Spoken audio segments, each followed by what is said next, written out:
Okay, now look, I'm about to expound on it a little bit more about the EIN situation. Okay, so remember the last video I made about how to turn your EIN number to a personal credit profile. Let me break it down to you. When you issue a number, right, whether it be a business EIN or whether it be a social security number, it doesn't have credit until you establish credit. You have something called a business credit. You have something called personal credit. Business credit is Duns and Bradstreet, Experian Business, and etc. Those are the bureaus that runs business credit. And business scoring is different from credit score, personal credit. So in a Duns and Bradstreet score setting, it'd be like 0 to 100.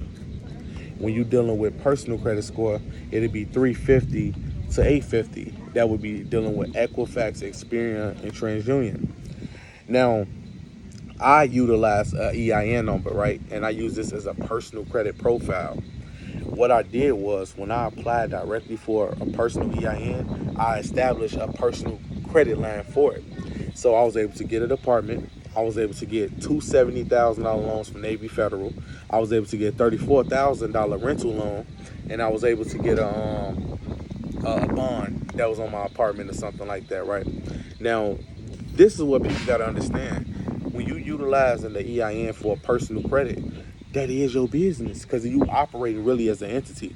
And what makes it so legal over the CPN number is that EIN is something that you can file on your tax return, and you also can place your EIN as your social, and you don't have to put your social security number, especially if you file individual taxes, such as a Schedule C, such as a 1041 form, and etc. The EIN is powerful because it can be used for personal and business. That's why it's good to have a business credit. It's good to have a business EIN, and it's good to have a personal EIN. I mean, I got a Navy Federal with my EIN number. I'm about to get a Navy Federal Business with my EIN number, and all of them is running concurrent. So after I got approved for the two $70,000 loans from Navy Federal, they also qualified me for a mortgage. Up to I applied for $850,000 mortgage, but they offered me a $700,000 mortgage.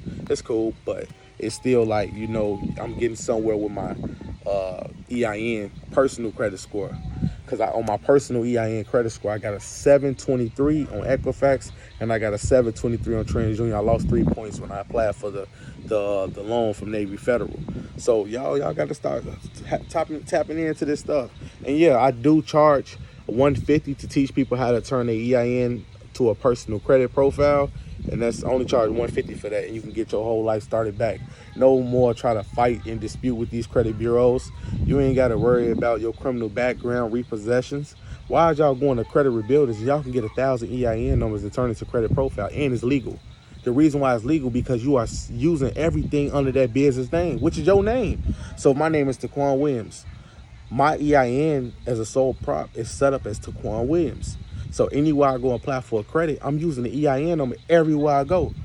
So they like, oh, this should put your social in. Put my EIN number in, boom, it got a personal credit file. Because y'all getting confused. You think the credit bureaus is looking at the numbers.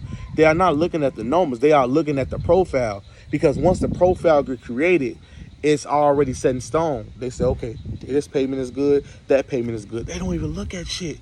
This whole world is built off credit, y'all. Credit only. So we got to take the advantage to understand how can we use this to our advantage. Because we've been seeing how the banks and how the credit unions been using it to their advantage, but how can we use it to our advantage? When you fuck up, you got to pay for your fuck up. That's what they make you do. But when you understand some of these loopholes, you will find out you can fuck up a million times legally. And you haven't done anything wrong, because just like the United States going to debt or bankrupt, you also can go in debt and bankrupt. You get in bankrupt and debt, you get a new EIN number. You can get as many EINs number. You can create personal profiles.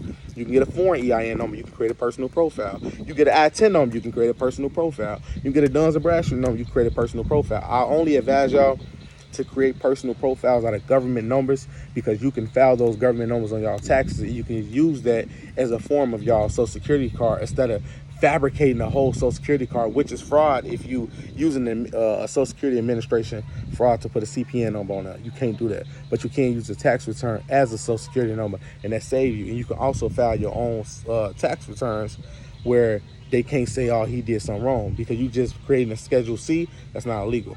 I'm out.